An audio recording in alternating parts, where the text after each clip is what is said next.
Natalia está disponible también. Es que no se generan automáticamente, sino que pues, toca esperar que se procesen y esto y después es que me las comparten. Listo, ya está grabando. Bueno, muchas gracias. Entonces, lo que les venía contando era que sí, algunas de ellas impactan el sistema nervioso, generan retraso mental y esto, y generan obviamente una inhabilidad en el paciente desde el punto de vista cognitivo. Y lo otro que tienen, que son comunes, es, bueno, en el contexto, son muy raras, pero en el contexto que llegan a aparecer a nivel clínico, hay dos elementos en común que tienen esas enfermedades y es la hepatomegalia,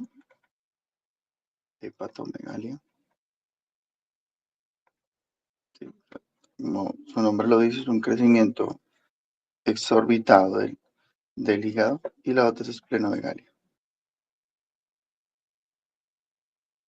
Megalia. También es un abultamiento, un crecimiento aquí está en el vaso,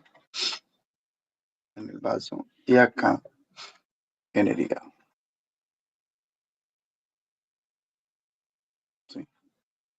Esto viene spleen en inglés, que significa vaso. Sí. Ok. ¿Por qué se crecen esos dos órganos? Porque principalmente el cuerpo se ve, digamos, como a gatas, perdón por el término poco técnico, para deshacerse de estos compuestos intermedios, debido a que los lisosomas carecen, como lo hemos visto el día de ayer, sí, aquí estuvimos viéndolo, ¿vale? Entonces, los lisosomas, mira, carecen, digamos, de las enzimas para deshacerse de algunos compuestos intermedios. Entonces, esos compuestos empiezan a acumularse. Y dicha acumulación, pues, obliga como al hígado a incrementar su funcionamiento, y parte de eso está digamos, en la hipertrofia que tiene este órgano para poder paliar con esa condición, ¿vale? Una enfermedad común es entre este grupo es lo que se llama la enfermedad de Gaucher. La encuentran en la presentación. Enfermedad de Gaucher, se los comparto acá.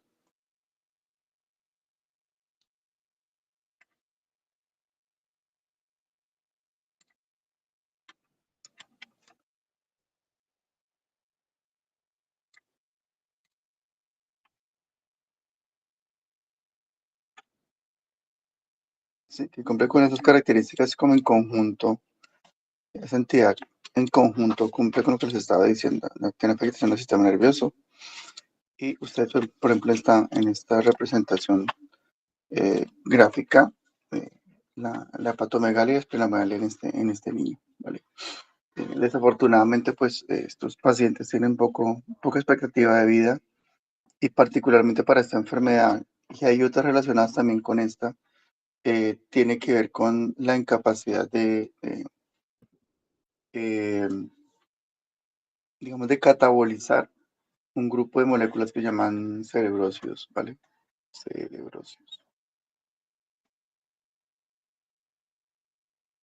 Cerebrócidos, que son, digamos, como unas moléculas en las cuales, bueno, son como la base para generar mielina, para el caso del cerebro, ¿vale? Pero también tienen otras funciones en el cuerpo.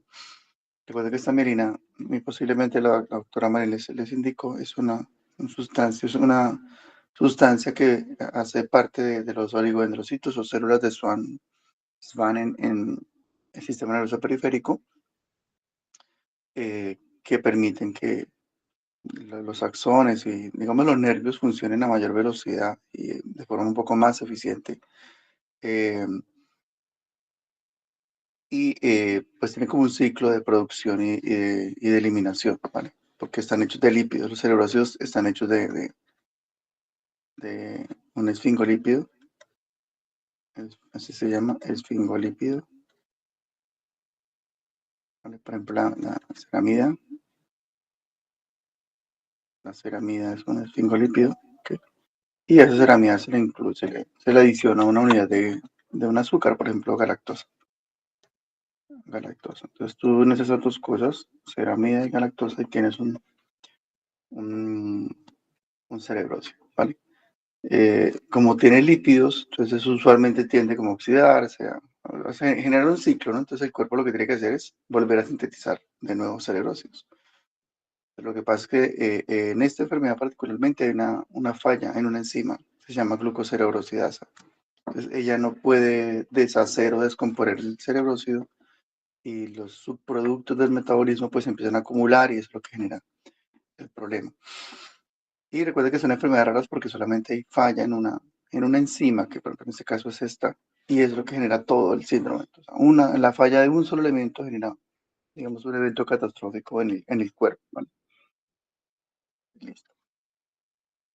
Bueno, continúa. Otra parte de la consulta era el aparato de Golgi, ¿sí? Lo que les decía que usualmente uno ni sabe para qué es ese aparato de Golgi. Siempre lo escucha, pero no tiene idea para qué es. Entonces recuerda que es una red endomembranal, parecido al retículo endoplasmático, pero aquí tenemos funciones adicionales, ¿vale?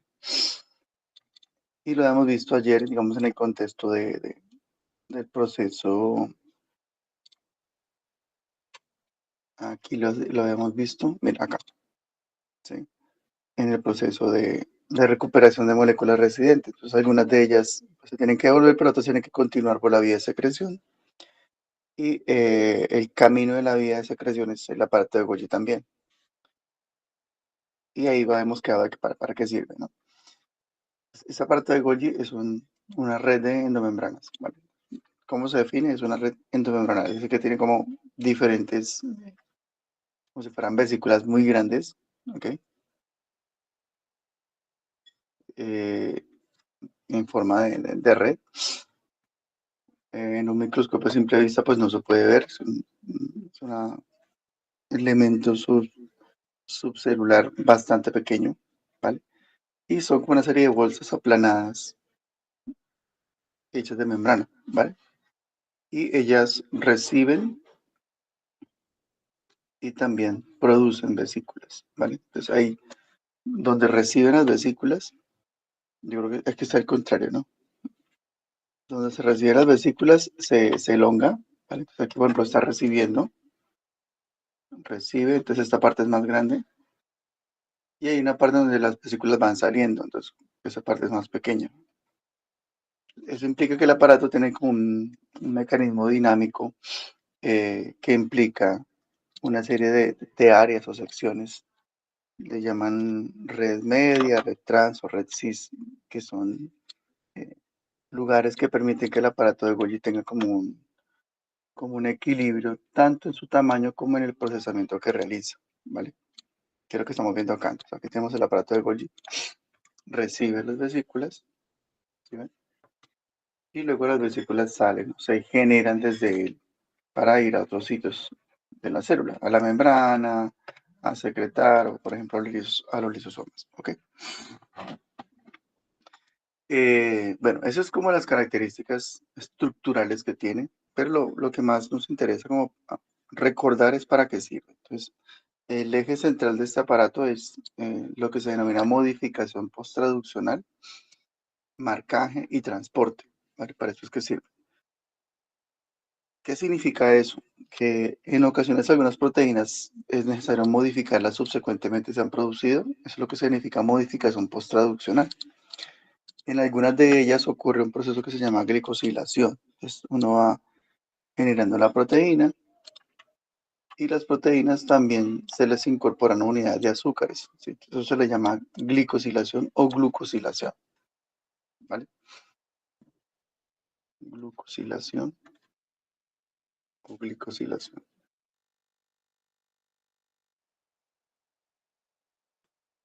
Glicosilación, lo mismo, ¿vale? Glucosilación. Que es lo que estamos viendo acá. Yo tengo ya la proteína y a esta proteína yo le puedo poner, inclusive esta que estoy yo produciendo, esta proteína se va a quedar en membrana. Miren que ya quedó incluida en la membrana, ¿vale? Entonces, a esta proteína yo le voy incorporando residuos de azúcares, ¿vale? ¿Sí ven? Usualmente los azúcares son azúcares característicos. Encontramos, por ejemplo, azúcares que hemos visto antes, por ejemplo, la glucosa, la galactosa, pero hay otros que pronto no habían escuchado antes, un azúcar que se llama, por ejemplo, N-acetilgalactosamina, N-acetilgalactosamina,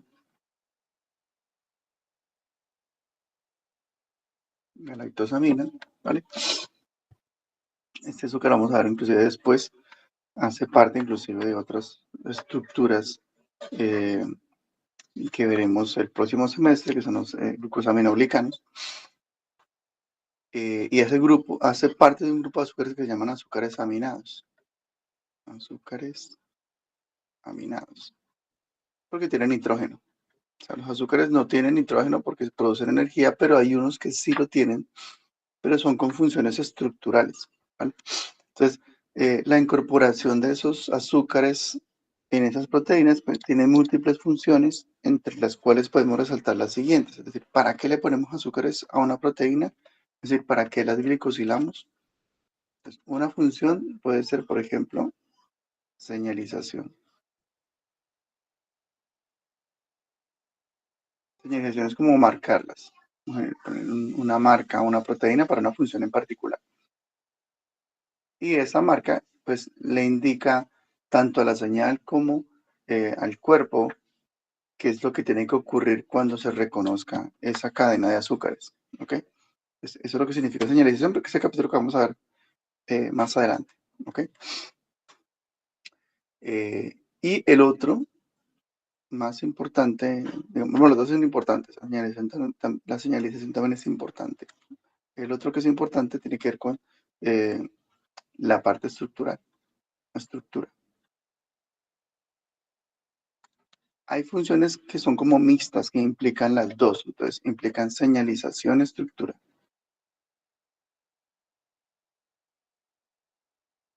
Estructura.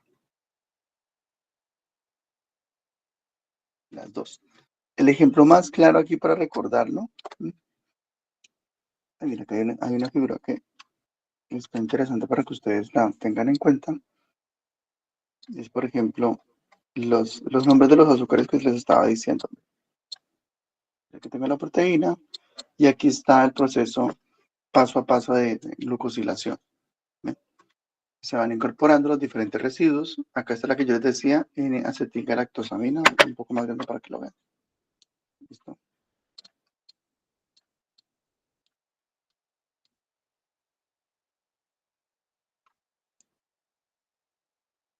La manosa, galactosa, hay otro azúcar que de pronto no han escuchado antes que se llama fructosa, ¿sí? Y otro que se llama ácido ciálico. Entonces, todos son residuos de azúcares, no son azúcares comunes para producir energía, como les decía antes, sino que son azúcares estructurales que hacen parte de una capa. Ustedes, si eso lo replicamos mucho, por ejemplo, si yo pusiera esto en membrana, voy a crear acá una membrana para que ustedes lo vean. Aquí voy a crear una membrana. Aquí está una capa de membrana, un poquito más grueso. Listo, aquí está la capa de membrana y esta la otra capa de membrana. Y ahora voy a empezar a poner esos azúcares. Voy a poner una capa de esto. ¿Listo? Entonces, aquí pongo una.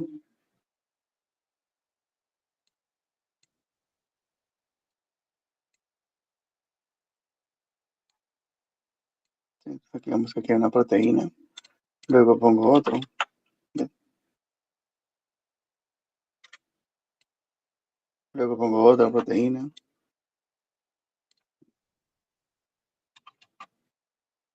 ¿Ve? Y así todo el rato. Entonces, ¿qué es lo que está ocurriendo acá? Que la membrana ahora se ve como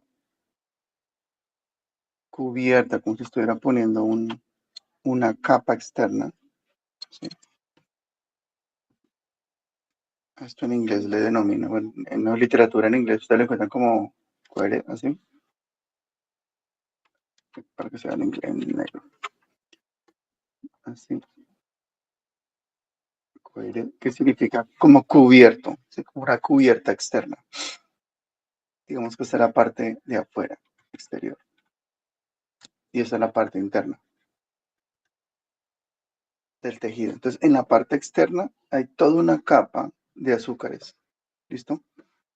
Hay dos ejemplos muy interesantes de esto que yo les estoy contando. Uno es el sistema digestivo, en el sistema digestivo delgado, ¿sí? En el intestino delgado encontramos esto, intestino delgado. A esa capa le llaman glucocálix. Glucocálix.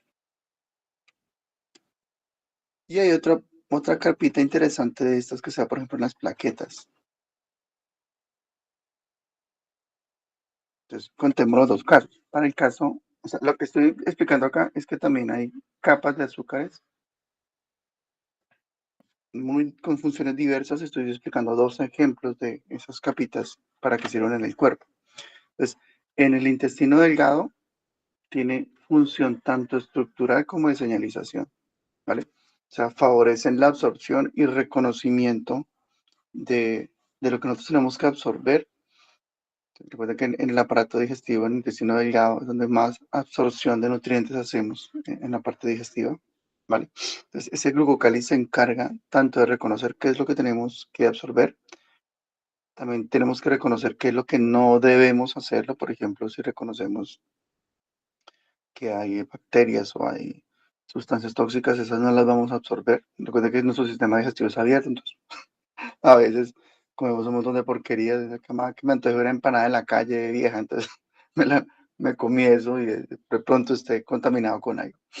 Si no está muy contaminado, pues no me va a pasar nada. Pero el cuerpo va a elegir qué es lo que tiene que absorber y qué no. Y una forma de hacerlo es utilizando, digamos, ese tipo de mecanismos de reconocimiento que están basados en este glucocálix, ¿vale? Entonces él reconoce y también genera como una cubierta que favorece la absorción. En los niños es muy común este proceso, sobre todo que estamos viendo de glicosilación, implica una serie de enzimas que construyen, aquí solamente lo estoy relatando de manera muy sencilla, no muy compleja, pero esto realmente es un mecanismo bioquímico complejo que implica unas proteínas que tienen zinc, ¿vale? Y también el zinc es un metal que favorece lo que se llama lining o el, digamos el crecimiento de esta capa. Entonces, cuando a veces tenemos infecciones intestinales, esta capa se destruye. A nosotros nos pasa mucho porque pues ya estamos con el sistema inmunitario pues, fuerte, ¿no? Pero en los niños lo que ocurre es que cuando ellos, eh, bueno, no sé, tienen las manos sucias, las meten en la boca, y eso causa, digamos, una infección diarreica aguda. Entonces, esa capa a nivel de infección bacteriana se elimina, se destruye y afecta la absorción, ¿vale? Y eso por eso los niños en ocasiones, bueno, pasa mucho cuando se están desarrollando a nivel inmunitario, eh, genera mucha enfermedad diarreica, tiene mucha diarrea porque al no tener digamos como esta capa eficiente de absorción, entonces los alimentos no se absorben bien. Eso genera un cambio osmótico, es decir, un cambio en la concentración de lo que se puede absorber y lo que no. En este caso no se puede absorber nada, pasa al intestino grueso y como no se absorbió bien los nutrientes, pues eso genera la diarrea, ¿vale? Eh, Usualmente a los niños pues les recomiendan mucho, cuando tienen diarrea se les recomienda el consumo de zinc, ¿sí? Como tratamiento, ¿no? Entonces hay soluciones de zinc, ¿no? Eh, soluciones pediátricas de zinc que facilitan al niño en un periodo de pocos días la recuperación de esta capita de azúcares del glucocáliz y el niño vuelve a absorber de nuevo, pues no sea de inmediato, toma un par de semanas y cuando recupera, pues el niño de nuevo ya está bien, vuelve a comer bien eh, y vuelve a estar mucho más estabilizado, porque recuerde que si un niño no absorbe muy bien los nutrientes, pues eso genera una condición crítica que lo puede afectar, inclusive a algunos niños, desafortunadamente en regiones apartadas, inclusive aquí en Colombia pasa, no creo que no, pero sí pasa. No se controla la diarrea, cae en desnutrición y el niño fallece, ¿vale? Por una situación que es completamente remediable, ¿vale? Es para que veamos ese ejemplo. Y el otro es el contexto de las plaquetas. Este ejemplo también es chévere. Las plaquetas, recuerden que son células, bueno, son como células, sí o no. Son unas estructuras subcelulares, digamos así, eh, que se generan como consecuencia digamos, del procesamiento de unas células que se llaman macrófagos. Ayer las vimos en la clase. Que eran, no sé si por acá estaba que la había contado. Sí, por acá estaba. Este era el famoso macrófago. Entonces, él tiene esa función también de defendernos frente a las infecciones bacterianas o virales. Sí, ahí está el macrófago, pero también él tiene otra propiedad y es que se puede fragmentar, ¿vale? Entonces, él fisiológicamente se fragmenta y cuando lo hace, él genera estas unidades que llaman plaquetas, ¿vale? Entonces, aquí tenemos el macrófago, ¿sí? El macrófago se fragmenta, ¿no? Queda fragmentadito y posterior a su fragmentación tenemos esas unidades más pequeñas, ¿vale? Tienen muchas funciones las plaquetas, ¿vale? Tienen funciones tróficas, de control, señalización, pero su función, la que ustedes siempre van a recordar, es la agregación plaquetaria. Entonces, las plaquetas se agregan, no puede tener entre 100 plaquetas a 10.000 plaquetas por mililitro. O sea, eso depende mucho. Entre menos plaquetas tengamos, pues es grave porque no hay agregación plaquetaria y eso pues es algo en riesgo para el control de una hemorragia. Entonces, cuando las plaquetas se agregan, favorecen la formación de una cosa que se llama tapón plaquetario, que en el caso de la ruptura de un vaso sanguíneo, pues controlan esa hemorragia, no se vaya a derramar la sangre, tanto ni adentro ni afuera, ¿listo? Ahí está, y nuestros glóbulos rojos están ahí protegidos. Y toda la integridad del vaso mientras se repara esto, ¿vale? Eso se hace porque las plaquetas por fuera tienen tienen como esa estructura de azúcares por fuera, ¿vale? Les permite que ellas se peguen. Después en tercer semestre vemos esto con mucho más detalle. Ellas se agregan y esa agregación permite la formación de ese tapón, ¿vale? Ahí tenemos dos ejemplos. Karen tiene una pregunta, creo que sí. Sí, previamente, una pregunta. Ellas son las que nos dejan, digamos, como esa carachita. Sí, esa carachita está formada de tanto de plaquetas, pero la mayoría de las veces eso es una parte celular, pero esa característica también está formada de glóbulos rojos. De, en su momento era algo que estaba formado también por muchas proteínas y por una que es muy importante, por una proteína que se llama fibrina. ¿Sí? Digamos que son como fibras, como una red, ¿vale? Entonces esa Ah, red ok. atrapa las plaquetas, atrapa glóbulos rojos, entonces toda esa, esa caracha está formada de todo eso, de glóbulos Ah, vale, rojos, de perfecto. plaquetas, pero casi no tiene plaquetas porque las plaquetas no son muy abundantes en la sangre. Si las comparáramos, por ejemplo, con los eritrocitos, pues hay muchos más eritrocitos en exceso que plaquetas. Pero esas plaquetas logran, digamos, como eh, establecer esa red para formar el tapón. ¿Listo? Muchas gracias, Karen, por la pregunta.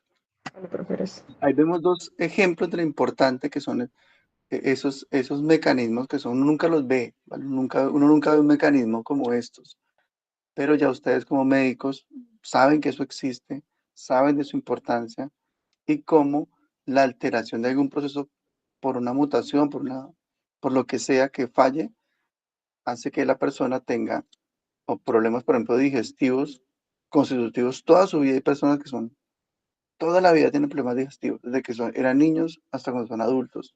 Es raro, pero hay personas que son así. Y es posible que eso tenga una base celular, genética y molecular. Puede ser esta, ¿sí? Y hay personas también que tienen problemas de coagulación. Muy posiblemente ninguno de ustedes lo tiene, ¿vale?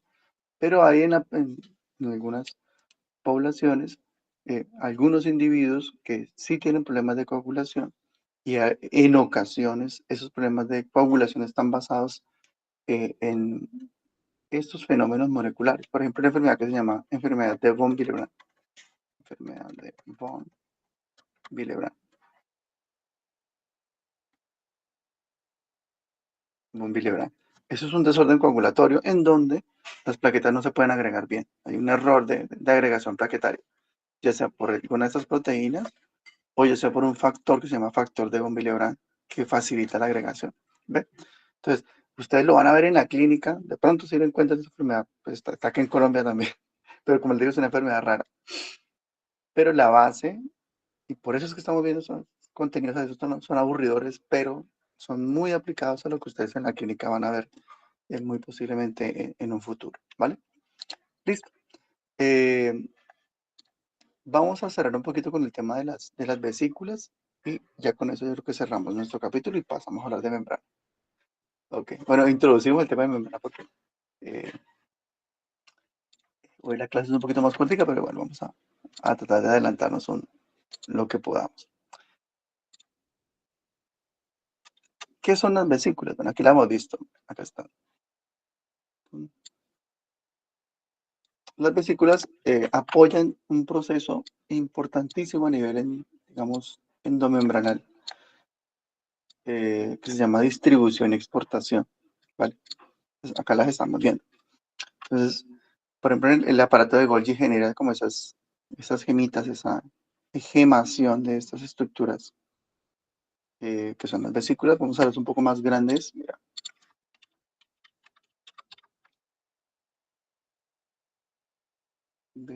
Por ejemplo, digamos estos acá. Quiero mostrarles una vesícula. Por ejemplo, esta que es mucho más real. Es una foto impresionante, ¿no? Vamos a ver. Esa vesícula, les voy a mostrar esta fotico. Acá, pongámosla aquí. Esta es real, vean.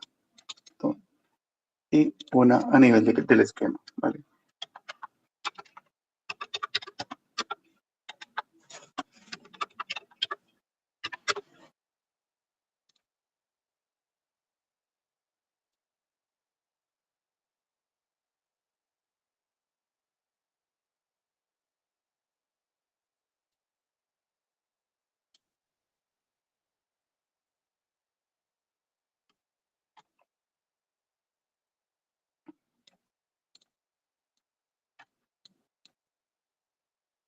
Entonces, eso que estamos viendo acá, ¿sí? Esta parte, esa estructura que vemos acá, pues no es sino como si tuviéramos una membrana que se hubiera como enrollado a sí misma, ¿vale?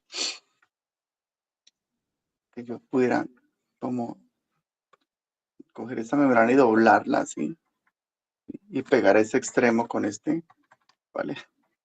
Yo pegara esto con esto y lo uniera, pues yo obtendría una estructura más o menos así, ¿vale?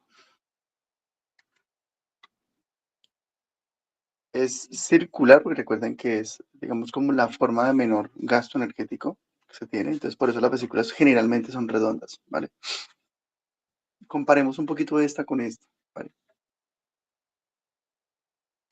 Miren que esta no tiene como una cavidad interna para transportar. A estas le llamamos a llamar micelas. Y hay otras, como esta, que solamente está formada por lípidos únicamente, ¿vale? Pero sí tiene eh, como un espacio interno para poder transportar. A esta le llamamos liposoma, ¿vale? Liposoma. Hace unos 30 años esto estuvo muy de moda, todavía se sigue utilizando porque yo en los liposomas yo puedo poner medicamentos, puedo poner fármacos, puedo poner cosas adentro, ¿vale? Y eso yo lo puedo administrar mejor en un paciente. Entonces, hay fármacos que no se distribuyen muy bien y yo los puedo distribuir en forma de liposomas y eso favorece, digamos, la acción terapéutica de un fármaco, ¿vale? Y se sigue utilizando todavía. Se llama, si lo quieren revisar más adelante, se llama administración de fármacos por liposomas. Me pueden encontrar si quieren, ¿vale? Pero hay unos en donde se parecen liposomas, pero por fuera tienen una estructura proteica aquí afuera, ¿vale? Tienen como una red proteica. Se forma como una red externa. Esa red proteica usualmente está formada de ser unas proteínas que se llaman COP o también las proteínas que se llaman clatrina. Clatrina, ¿vale? Entonces, eso tiene diferentes funciones. Las más relevantes es que, uno, le dan, o sea, brindan como una cubierta externa de protección a la a ese liposoma, ya no lo cuando tiene esas proteínas externas, ya no le llamamos liposoma, sino que le llamamos vesícula, ¿vale? Entonces, las vesículas que son como si fueran liposomas con vitaminas, liposomas mucho más estructurados y con funciones adicionales que tienen proteínas en el exterior. Esas son las vesículas, ¿vale? Listo. Entonces, al tener esas proteínas en el exterior, pues se logran una gran cantidad de funciones a favor. Las vesículas, por ejemplo, pueden movilizarse, como usted lo ve, ya, pueden trasladarse, porque ese traslado no se ocurre ahí flotando ni nada, sino que existe una serie de redes que facilitan el transporte de ellas, ¿vale? Acá no las vemos, ¿vale? Pero acá hay un montón de redes de otras proteínas de transporte que facilitan que ellas se puedan mover como si fueran carreteras o caminos, ¿vale? Pero están hechos de proteínas, ¿ok? Eso se parte de eso lo veremos al final del curso, una estructura interna celular que se llama citoesqueleto. Entonces, el citoesqueleto es como un andamiaje interno, facilita el movimiento de las vesículas. Se pueden mover es porque son reconocidas debido a esa cubierta externa que tienen, ¿ok? Formadas por proteínas COP o formadas por clatrina, que es lo que yo quería mostrarles acá, ¿vale? Entonces, esas elementos externos, que es lo que vemos, por ejemplo, acá, se forman conforme la vesícula se va gemando. Esa vesícula se gema, se forma, ¿ve? Por aquí, ahí está. Y se le empieza a poner como ese recubrimiento. Entonces es isométrico, es todo geométrico, es bonito, ¿vale? Es súper bacano. ¿Sí? Entonces, esa vesícula se empieza a formar y se le va poniendo de una vez ese recubrimiento de proteínas. Incluso lo vemos con más detalle. ¿Ves?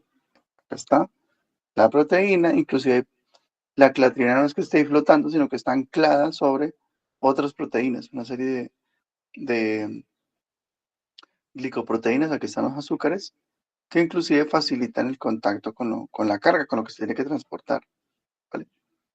Y ahí está. Al final vemos el resultado de esta manera. La carga en el interior, o sea, lo que tiene que transportarse, los adaptadores o proteínas que pasan la membrana y el último la cubierta. En este caso se llama clatrina o cubierta de clatrina. Mire cómo está de recubierta y muy bien estructurada. Esa clatrina después facilita que ella subsecuentemente se pueda fusionar con la membrana, que es lo que vemos acá, ¿no? Así que ellas se unen con la membrana. Pero esa fusión no solamente es que llegó allí y se pegó, sino que la función también implica que la, la, la membrana tenga que reconocerla, ¿no? Reconoce la vesícula y facilita la integración de la clatrina y luego la descarga de lo que tenía la vesícula por dentro. ¿Sí ven? ¿Vale? Todos esos mecanismos controlan, por ejemplo, la cantidad de sustancias que tienen que ser excretadas, si hay que excretarlas en qué momento, y si no se tiene que excretar, ¿por qué no se excretan? Bueno, hay un montón de preguntas moleculares allí sobre la regulación, ¿vale? Y eso implica dos tipos de secreciones. Una que se llama secreción constitutiva, es decir, vamos produciendo cosas y todo el tiempo la vamos secretando. Por ejemplo, nuestras glándulas salivales, ¿vale? Recuerda que la saliva no solamente es agua, sino que tiene un montón de proteínas hialinas y también enzimas para, por ejemplo, hacer una digestión previa. Por ejemplo, en la saliva tenemos una enzima que se llama amilasa o amilosa. Pues esa enzima facilita inclusive la digestión de algunos glúceos y todo el tiempo lo estamos produciendo. Constitutivamente, las glándulas salivales producen las proteínas y las van secretando en la saliva. ¿Ven? Eso es un ejemplo de secreción constitutiva. Y hay otra secreción que se llama secreción regulada. Es decir, que no tiene que estar saliendo todo el tiempo, sino cuando existe una señal para que se libere algo. Un ejemplo de eso es, por ejemplo, la neurotransmisión. Entonces yo tengo la secreción, ayer lo habíamos visto, ¿se acuerdan? Ayer, aquí está la clase. Eso lo hemos visto ayer. Yo tengo, por ejemplo, las neuronitas, y si se da un impulso, libero un neurotransmisor, y si no hay impulso, pues no libero nada. ¿Ve? Hasta cuando exista la orden, entonces yo hago la liberación de la sustancia. Entonces, eso es una secreción regulada. ¿Ve? Tiene que existir como una justificación para que se excrete algo desde el punto de vista vesicular. Eso implica que las vesículas también sirven como elementos de almacenamiento, porque yo puedo inclusive almacenar neurotransmisores allí, pero no lo libero hasta cuando tengo la necesidad de hacerlo. Entonces, eso es importante que lo tengan en cuenta. Y también tenemos el contexto en donde yo no secreto nada, sino que las vesículas las llevo a otro elemento subcelular, que es lo que veíamos ayer con la digestión por lisosomas, ¿vale? En esa digestión hay algo interesante, digamos, tomando el ejemplo de la digestión por lisosomas, y es el contexto de las hidrolasas. Entonces resulta que el lisosoma acumula, por ejemplo, hidrolasas, que son unas proteínas, perdón, listo. Son unas proteínas que están acumuladas dentro del lisosoma, ¿vale? Pero esas hidrolasas tienen roles diferentes. Algunas pueden destruir o descomponer el ácido nucleico, proteínas, azúcares, los lípidos, quitar fosfatos, quitar sulfatos. ¿Ven? Pues esas hidrolasas tienen que estar dentro del lisosoma, no pueden estar por fuera. Porque, por ejemplo, si sale una hidrolasa y daña proteínas, pues lo que ella va a hacer es destruir todas las proteínas de la célula. ¿Sí se imaginan? Entonces, para mantener eso bajo control, usualmente las hidrolasas funcionan en un entorno ácido. Por eso le llaman hidrolasas ácidas. Para lograr un entorno ácido en el lisosoma, existe una bomba que se llama bomba de protones. Toma ATP y extruye protones, o más bien incluye protones al interior. Valga la redundancia del lisosoma, yo ya tengo un montón de protones por dentro. Tenemos visto ese tema, lo vamos a ver ya próximamente en bioquímica. ¿Ok? Ese incremento de protones baja el pH. Entonces, entre más protones existan, que son esos que yo estoy pintando acá, el pH disminuye, ¿vale? Entonces, el pH en este caso puede ser de 6 o de 5, ¿sí? Y ese pH de 5 es un pH ácido. Y en ese entorno ácido es donde las enzimas funcionan. Si las enzimas salen, el pH celular es de 7,44 o 7,5, por ejemplo. 7,44 o 7,3, de 36. Entonces, cuando la enzima sale de este entorno, pues ella ya no funciona porque ella solo funciona en entorno ácido. Es decir, que si una proteasa escapa de aquí, pues por fuera no va a hacer ningún daño porque ya no funciona en pH de 7, ella funciona en pH de 5, entonces no va a tener acción proteasa. Es una forma en la cual evolutivamente hemos protegido esa función de degradación que está en el interior de los lisosomas, que son los que se encargan particularmente de hacer este mecanismo de digestión, ¿vale? Pues hemos visto en este apartado la importancia de las vesículas y cerramos un poquito con lo que son la clasificación de esas vesículas, ¿vale? Que son usualmente 3 tipos de vesículas de acuerdo al revestimiento, ¿vale? Que yo les había contado, o sea, que están revestidas por proteína COP o están revestidas por clatrina, ¿vale? Ahí está. Las que tienen clatrina, o hay unas que tienen proteínas de revestimiento, ¿sí? COP, COP2, este que se llama COP1. El hecho de que tenga una proteína de revestimiento diferente, digamos, explica los caminos que ella toma. Entonces, por ejemplo, si tiene COP2, va al retículo endoplasmático y llega al aparato de Golgi, ¿vale? Y las que tienen COP1, ellas no continúan con la vía de secreción, sino que se devuelven, que es lo que hemos visto ayer. Fue lo último que vimos en la clase de ayer. ¿Sí? Y les contaba que a veces hay proteínas que son residentes y tienen que devolverse. ¿Sí? Se recuperan. Esas que se recuperan tienen COP1. es decir, que tienen revestimiento COP1, proteínas de revestimiento COP1. Y las que continúan tienen revestimiento COP2. Las que tienen clatrina, recuerden que se pueden fusionar con la membrana externa y hacer secreción. Entonces, mire que depende mucho del revestimiento que tengan, la función que puede tener la vesícula en particular. Inclusive las que tienen clatrina también pueden hacer endocitosis, pueden invaginarse y pueden traer elementos del exterior al interior de la célula. ¿Listo? ¿Preguntas hasta acá? ¿Todo claro?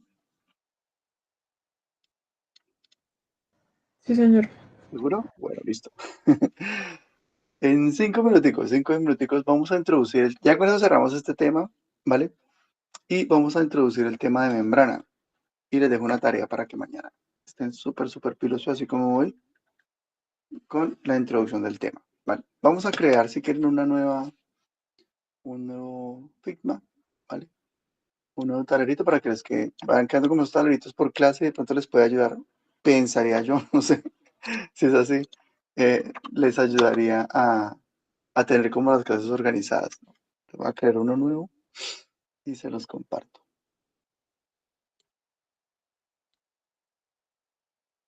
Este es este que les comparto es el de membrana.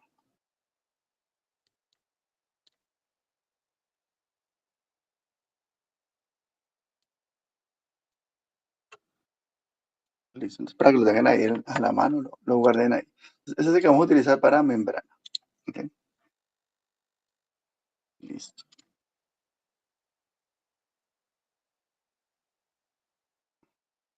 Listo, ahí está. Bueno, en membrana vamos a ver múltiples temas. Algunos de ellos son un poco densos, digamos, complejos, porque la membrana, digamos, es una entidad muy importante que inclusive ustedes lo tienen que considerar o tener en cuenta a nivel clínico. La integridad de la membrana, por ejemplo, en un paciente va a explicar muchos fenómenos que le pueden ocurrir a él, por ejemplo, la deshidratación, por ejemplo, el balance de iones, por ejemplo, la neurotransmisión también se explica a nivel por fenómenos de membranas. Hay muchas cosas que son muy importantes que implican la salud de la membrana celular, ¿vale?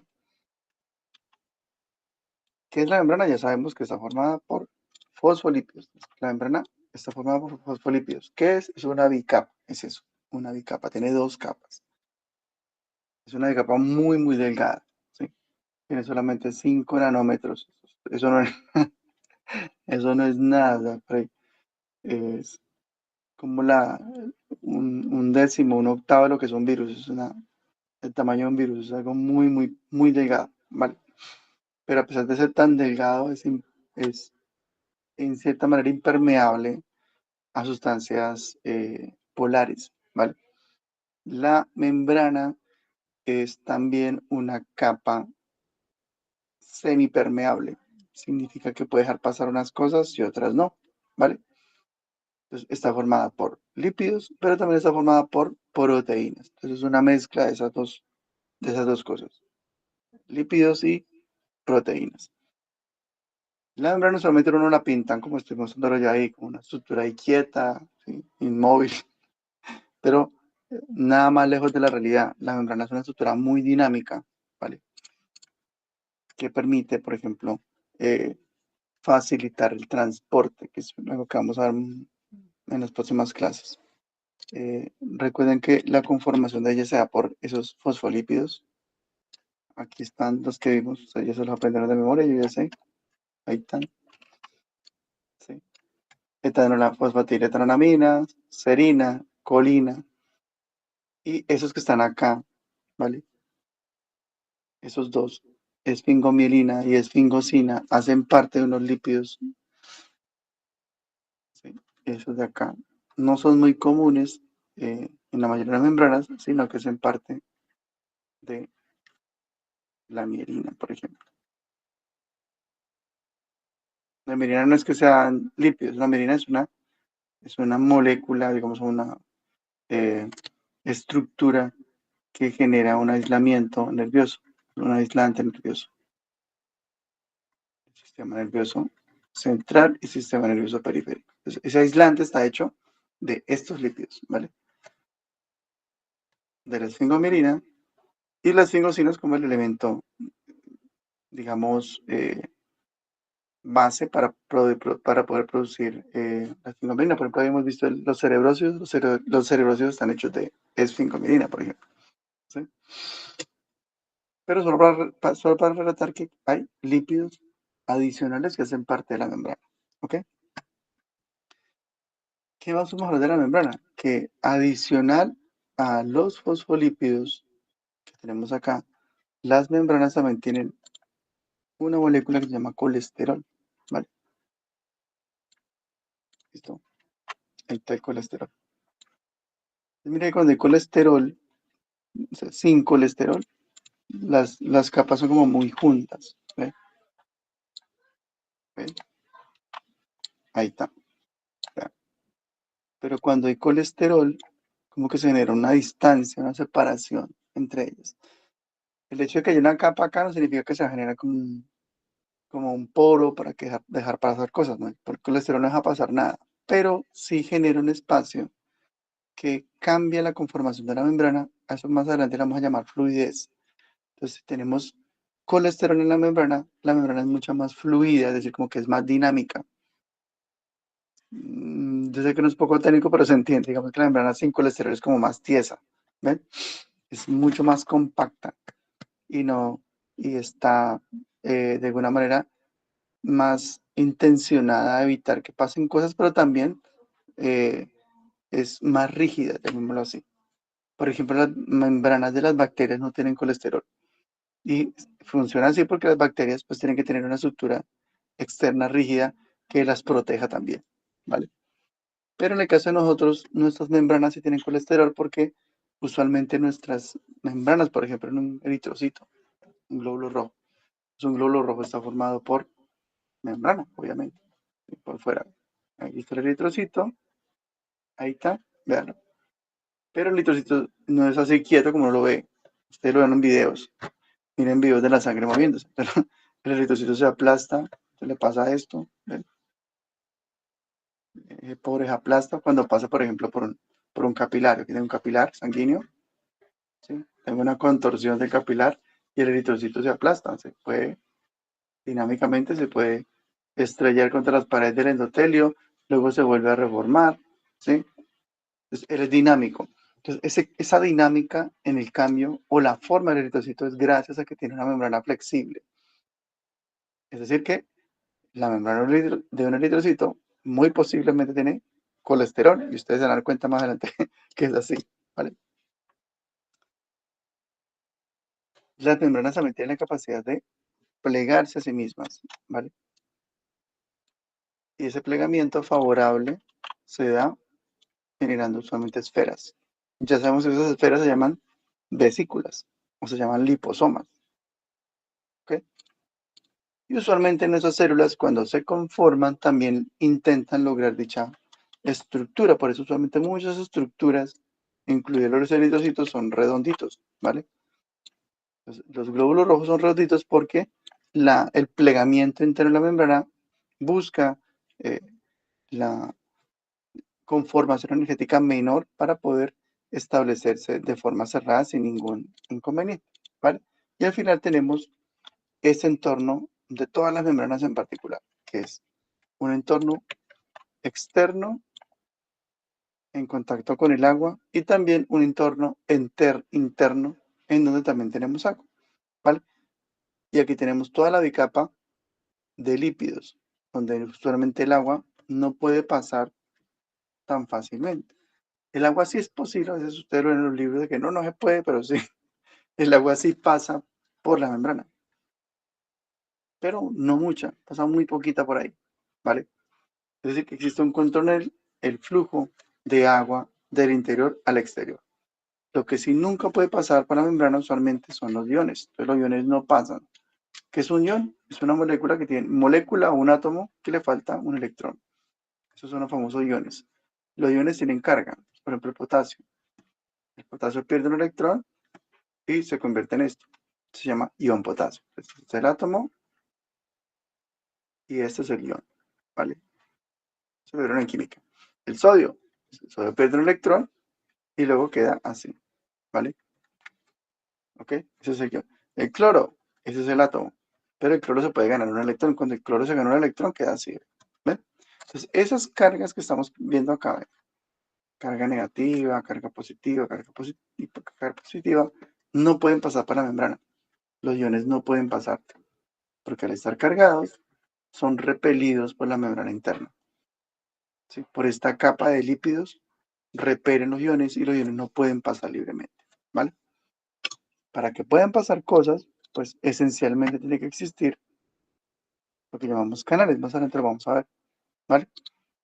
Adicionalmente, los fosfolípidos no es que estén completamente quietos tampoco. O sea, yo les digo eso porque hay muchas concepciones erróneas en muchos libros que se han demostrado por medio de muchos experimentos con respecto, digamos, a la dinámica de los lípidos en particular, y que me parece interesante, que es bueno que ustedes lo tengan claro y que no generen como conceptos erróneos de ahí para allá. ¿Ok?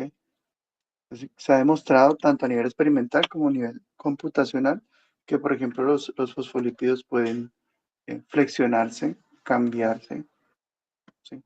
Tienen como cierto grado de libertad, también pueden rotar, ¿ven?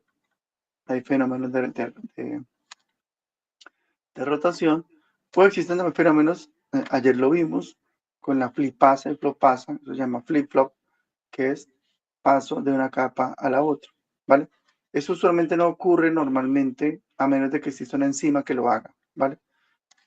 Y esa dinámica de membrana, por ejemplo, todo esto es agua, agua, luego tengo la bicapa, capa de arriba, la capa de abajo, y vuelvo a tener agua. Pero es una representación molecular mucho más acertada, ¿vale? Luego vemos otra característica que ya con esto más o menos cerramos esta primera introducción. Ya mañana hablamos mucho más de membrana, ¿sí? Después de la evaluación. Ok, y acá está. De acuerdo a la conformación de los lípidos, ¿sí? De acuerdo a esa conformación de lípidos, la membrana se puede comportar de una manera o de otra. Entonces, por ejemplo, si los lípidos de los fosfolípidos son saturados, la membrana está mucho más organizada, ¿sí? Entonces estuviera apilada. Y cuando está hecha de fosfolípidos insaturados, ella es más como dinámica, ¿sí? Pasa más o menos lo que estamos viendo acá. Estos fenómenos de flexión, rotación son mucho más evidentes debido a que existen espacios en las moléculas que favorecen la dinámica, ¿vale? Eso va a tener también consecuencias a nivel fisiológico y sistémico, porque algunos tejidos van a tener preferencialmente ese tipo de membrana y otros tejidos van a tener preferiblemente ese tipo de membrana, ¿vale? ¿Para qué? Pues hay tejidos que tienen la obligación de favorecer mejor transporte dinámico y otros que no, ¿ves? Entonces, de acuerdo a la necesidad de un tejido, de un sistema, pues se incluyen determinados tipos de fosfolípidos que favorecen o no un entorno dinámico más flexible o un entorno mucho más cohesionado y no tan flexible de acuerdo a las necesidades que tiene ese órgano en cuestión. ¿Listo? Bueno, nos vamos a dejar hasta ahí entonces. Nos vemos el día de mañana, pero para que queden ocupaditos les voy a dejar la tarea, ¿vale? Primer punto de la tarea. Entonces vamos a primero a consultar para poder referenciar todo el tema de membrana, que es solamente un poco complejo. Vamos a tomar el sistema nervioso como base para poder comprender la importancia de la membrana. Desde ahí vamos a partir, ¿vale? La comprensión de la membrana como el ejemplo de un sistema. Desde ahí vamos a partir. Entonces, ¿dónde arrancamos? Primero vamos a empezar a determinar una serie de conceptos que muy posiblemente los olvidaron hace tiempo y son los siguientes. Primero, el concepto de difusión, ¿vale? Estudian esto, ¿qué es esa vaina? ¿Qué es difusión? ¿Vale? Eso es lo primero. Lo segundo, el concepto de transporte. Aquí hay tres elementos importantes en el transporte. Hay uno que se llama transporte facilitado, lo consultan, facilitado.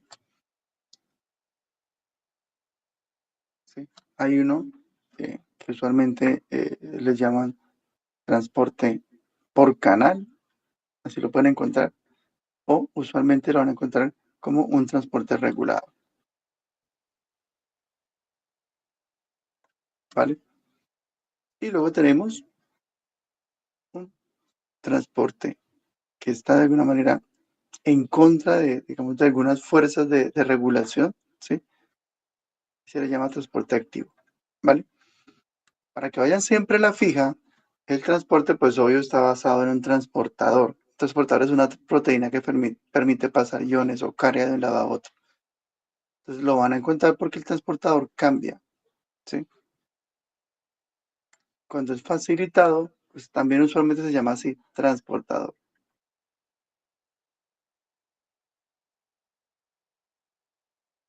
¿Listo?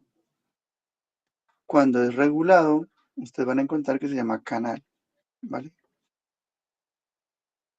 Y cuando es activo, van a ver que esa proteína se llama bomba, ¿ok? Pues van a encontrar, por ejemplo, cuando hablen de transportador de glucosa, entonces, ¿eso qué es? Un transporte facilitado. Cuando encuentren canal iónico, entonces es un canal, es un transporte regulado. Y cuando vean, por ejemplo, bomba, eso de potasio, bomba de protones, es un transporte tipo activo. La idea es que lean acerca de eso y en esa lectura aplicar principalmente esos dos conceptos en particular. Y van a recordar dos conceptos adicionales, ¿sí? Que son importantísimos, y es el concepto de osmosis y el concepto de diálisis, ¿ok? Entonces, si quieren aprovechen el tiempo ahorita, hagan de una vez esta consulta para que de una vez queden preparados para mañana y esos temas estén adelantaditos y con esos conceptos vamos a adelantar mucho más rápido la sesión de mañana y obviamente para ustedes les va a quedar mucho más claro, ¿vale? ¿Preguntas? ¿Todo bien? Bueno, entonces nos vemos chicos y chicas mañana. Excelente resto de día. Creo que hay pregunta, ¿sí, señor? Sí, claro que sí, Karen. Hola, profe, qué pena entonces con respecto al examen de mañana, ¿para cuándo quedaría? Pues yo pienso si quiero lo hacemos mañana, pero no sé si hay, porque Sofía no me ha enviado todavía Profe, pues es que los de los requisitos. chicos que les pregunté, solo me contestaron como 6 personas. Entonces, pues no sé si los demás estén en, en Ibagué. Listo. Entonces, antes, si quieres, Sofía, para tener más bien todo claro, si quieres envía una encuesta en el grupo, si todos están de acuerdo de hacer la evaluación del día de mañana, ¿vale? Ah, ok. La importante es que todos estén de acuerdo. Recuerden que ustedes están pues a pesar de que estamos viendo clases y esto, eh, están en movimiento estudiantil y todo este contexto que está pasando en la universidad, que me parece que es válido, mi manera de ver. Es importante que se genere ese tipo de espacios de discusión. Y eso implica que pues ustedes tienen que estar de acuerdo si toman la evaluación o no, ¿vale? Porque igual yo no tengo problemas, si que las aplazamos, pero me parece que es importante que todo el grupo esté de acuerdo. Entonces, Sofía, mandas una encuesta y la idea de esa encuesta es que todo el 100% del curso esté de acuerdo en hacer la sesión de evaluación el día de mañana, ¿vale? Con eso me Bueno, lo envías y mañana, entonces, si no están de acuerdo, pues no pasa nada, lo hacemos clase, pues no. Y si bueno, estás todos de acuerdo, entonces hacemos la evaluación mañana. En lo posible, pues me avisas para poder hacer la preparación del examen y nos veremos mañana a las 2, ¿vale? bueno, profe, gracias. Ok, un abracito, se Profe, cuidan mucho. Chao, profe, hasta luego. Chao, chao. profe, qué pena. Tranquila, Karen. Entonces, o sea, lo haríamos tal cual como hemos hecho los anteriores exámenes, ¿cierto? Exactamente, sí. Esa Ok. sería la idea. Pero es importante que todos estén de acuerdo, ¿vale? Para que no tengamos inconvenientes a nivel del grupo. Vale, profe. Gracias, Bueno, hasta luego. un abrazo.